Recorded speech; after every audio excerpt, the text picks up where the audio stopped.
You felt it. That moment when someone asks what you've been up to, and you tell them about the business idea you're developing, the book you're writing, the skills you're mastering, and they look at you with that particular mixture of confusion and contempt. But what do? They ask. You're working 60 hours a week on your vision, but because you're not in an office, not climbing someone else's ladder, not performing productivity for an audience, they see you as lazy. Worse, they see your ambition as dangerous, your refusal to participate in the traditional grind as a threat to the social order itself.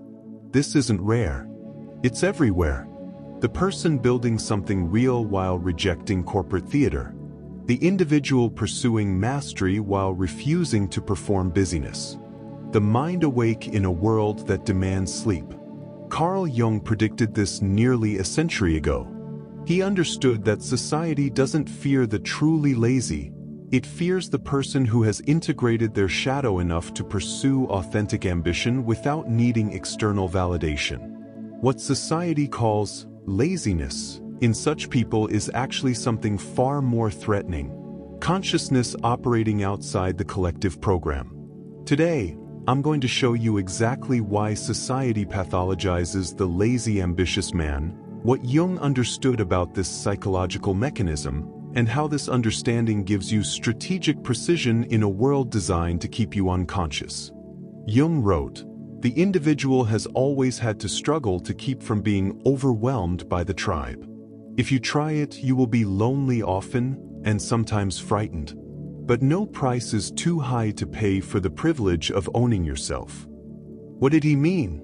In Jung's time, he witnessed the rise of totalitarian movements, mass psychology swallowing individual consciousness, people surrendering autonomy for the comfort of collective identity. But today, it's infinitely worse because the tribe has become algorithmic, the collective program embedded in every device, every interaction, every measure of worth. We've built a civilization that rewards performance over presence, busyness over productivity, compliance over creation. Consider the modern workplace. Someone puts in 12-hour days, attends endless meetings, responds to emails at midnight, and they're celebrated as dedicated. Another person works 4 focused hours, produces twice the output, then spends the rest of their day reading, thinking, creating, and they're suspected of being lazy, uncommitted, possibly fraudulent. The system doesn't measure results. It measures visible suffering. Or look at entrepreneurship culture. The person who posts their 4 a.m. routine, their grind mentality, their hustle gospel, they get applause. The person who works strategically, rests intentionally, builds sustainably, they get questioned. Are you really committed? Are you really hungry? Here's what Jung understood that most people miss. Society doesn't actually want you to succeed through authentic ambition. It wants you to fail while performing productivity. Because your genuine success without their approval threatens the entire system of control. This is the first mechanism, but it goes deeper. Most people have buried their authentic ambitions so deep, they've forgotten they ever had them. They took the safe job, followed the conventional path, traded their dreams for security, and then convinced themselves it was wisdom, not cowardice. Jung observed, "Until you make the unconscious conscious, it will direct your life and you will call it fate." In his time, Jung witnessed patients who had repressed their true nature so completely, they experienced their unlived life as physical illness, as psychological collapse, as existential dread they couldn't name. But today, this repression is systematic, celebrated, built into every institution that tells people to be realistic, to grow up, to get a real job. The collective unconscious now actively recruits for its own expansion. Imagine you're in a family gathering. You mention you're building a business, writing, creating something meaningful. Immediately, the questions come, not supportive ones, but interrogations disguised as concern. How will you pay your bills? What if it doesn't work? shouldn't you get something stable first? They're not worried about your survival. They're terrified because you're doing what they couldn't, living your ambition without their permission. Here's what Jung understood that most people miss. When you pursue authentic ambition without performing for the tribe, you hold up a mirror to everyone who abandoned theirs. You become a walking reminder of their compromise, their surrender, their unlived life. Have you felt this in yourself? That rage when someone else does what you were too afraid to attempt? This is why they call you lazy. Because seeing you rest while they're exhausted, seeing you build while they're stuck, seeing you free while they're imprisoned, it's unbearable. Your existence is their shadow made visible. But it gets deeper. The entire economic and social system depends on people not questioning the game. Clock in, perform your role, measure your worth by salary and title, retire after decades of deferred living. The machine needs unconscious workers, not conscious creators. Schopenhauer understood this when he wrote, "We forfeit 3/4 of ourselves in order to be like other people." In Schopenhauer's time, he saw the rising industrial system demanding conformity, standardization, the conversion of human beings into interchangeable parts. He watched people sacrifice their individuality for social acceptance. Today, it's no longer just industrial, it's psychological. The system doesn't just want your labor, it wants your consciousness, your attention, your very sense of identity tied to productivity metrics designed by others. Consider what happens when someone opts out. Not into traditional laziness, sleeping all day, avoiding responsibility, but into conscious selectivity. They refuse jobs that demand their soul. They build their own path even when it looks messy from outside. They rest without guilt because they understand that consciousness requires space, that creation demands emptiness, that strategic idleness is more productive than frantic busyness. The system immediately labels them entitled, unrealistic, lazy. Not because they're not working, they're often working harder than everyone else, but because they're working outside the program. They've rejected the consciousness control mechanism. Here's what Schopenhauer understood that most people miss. The majority doesn't think, it believes. It doesn't choose, it complies. And when someone demonstrates that the game is optional, that the rules are arbitrary, that another way is possible, they become dangerous. Have you noticed how people react to your unconventional path? This is why they need you to fail. Because your success proves the tribe was wrong, the conventional wisdom was a lie, the sacrifice they made was unnecessary. Your lazy ambition, your refusal to perform productivity while actually producing results, it exposes the entire charade. But there's a third mechanism, and this one cuts deepest. The lazy ambitious man has done something most people never attempt. He's integrated enough of his shadow to know the difference between authentic desire and conditioned ambition. He's not climbing someone else's mountain. He's not chasing goals society programmed into him. He's pursuing what's actually his.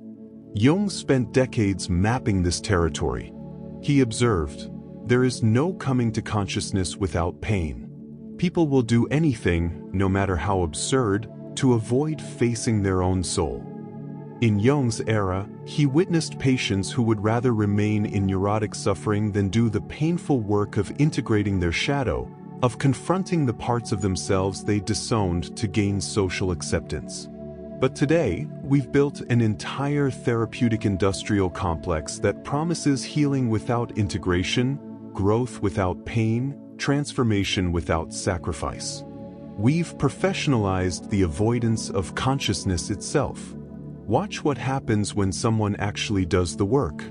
They stop caring about impressing others. They stop performing their worth. They become comfortable with being misunderstood, with being judged, with pursuing their vision even when it looks like failure from outside. They rest when they need to rest. They work when the work matters. They refuse to justify their choices to people who haven't done their own shadow work. This person, this lazy, ambitious man, he's terrifying. Not because he's lazy in any real sense, but because he's free. Free from the need for external validation. Free from the compulsion to prove his worth through visible suffering. Free from the collective program that keeps everyone else trapped. Here's what Jung understood that changes everything. The individual who has integrated their shadow enough to pursue authentic ambition doesn't need society's permission anymore. They've found authority within themselves. Have you felt the relief of no longer needing to justify yourself? This is why they pathologize you. Not because you're failing, but because you've succeeded at the one thing they're most afraid of, becoming yourself. And in a world that runs on conformity, authenticity is the ultimate rebellion. But here's where Jung's wisdom becomes truly powerful, where everything shifts from diagnosis to strategic precision. Understanding these mechanisms gives you something rare, clarity about the game being played. While others are unconsciously performing productivity, desperately seeking validation, measuring their worth by collective standards, you're operating from consciousness. You see the program. You understand the fear. You recognize the projection.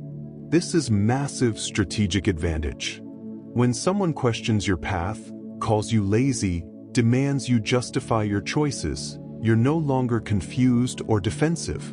You recognize it immediately. They're not talking to you. They're talking to their own unlived life, their own repressed ambition, their own shadow screaming at them through you. Nietzsche understood this when he observed, and those who were seen dancing were thought to be insane by those who could not hear the music. While others mistake their conditioning for wisdom, their fear for practicality, their compromise for maturity, you'll recognize these as consciousness avoidance mechanisms. You'll see through the collective program to the terrified individuals running it. This means you can pursue your authentic ambition without the crippling self-doubt that stops most people. You'll rest without guilt, knowing that consciousness requires emptiness, that creation demands space, that strategic idleness is more productive than reactive busyness. You'll work with focused intensity on what matters, and refuse to perform productivity theater for an audience that wouldn't recognize real work if it struck them. Most importantly, you'll stop seeking permission from people who are themselves seeking permission. You'll stop justifying your choices to individuals who've never questioned theirs. You'll become dangerous in the best possible way, conscious in a world designed to keep you asleep. Remember that family gathering, that judgment, that question, what do you actually do? You can answer differently now. Not defensively, not seeking their approval, but from clarity about what's actually happening. Here's the truth that brings peace. They will never understand. They can't. Understanding would require them to confront everything they've repressed, every dream they abandoned, every compromise they made. It would shatter the story they've told themselves about why they had to surrender their authentic ambition. This will never change. You cannot convince them. You cannot make them see. You can only accept it. And in that acceptance, you find freedom. The lazy, ambitious man isn't lazy at all. He's conscious. He's integrated enough shadow to know what's actually his to pursue.